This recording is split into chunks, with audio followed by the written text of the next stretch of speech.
Maraming salamat sa lahat po ng tumulong. Samantala, balikan po natin si Greggy Magdadaro sa Cebu at kasama pa rin ang ilang biktima ng bagyo na gusto pong manawagan. Greggy? Tama nga, Igan, balik tayo ngayon dito sa Barangay Tinago sa Cebu City at makakasama natin ang iilan sa ating mga survivors kagaya nitong si Aling Carmelita. Aling Carmelita, dito po tayo ngayon live sa GMA7. Ano po ang ating panawagan natin sa ating mga kamag-anak at kaubayan doon sa Tacloban, Leyte at sa iba pang bahagi ng Leyte? Tinatawagan ko na akong dada,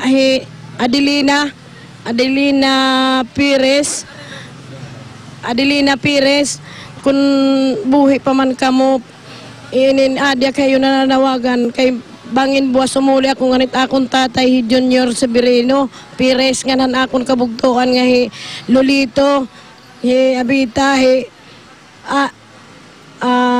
Felix, Anisito, damo hindi nakakayakan ko ano ini nakalimtan ko na tira mga ngaran ini Iris ngani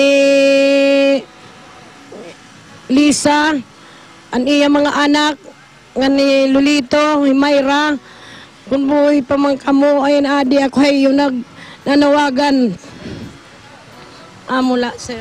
Okay, salamat po Aling Carmelita at ito naman si Jaja Cabuelo naman na nating napag-alaman na siya lang mag-isa dito sa loob ng Barangay Tinago Sports Complex. Kumusta ka, Jaja? Okay lang po ako, sir.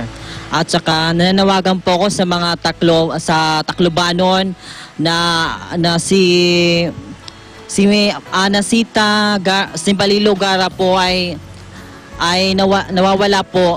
Sana po makontak natin si Janice Gara na anak ni Anasita Simbalilo Gara, taga-ombudsman.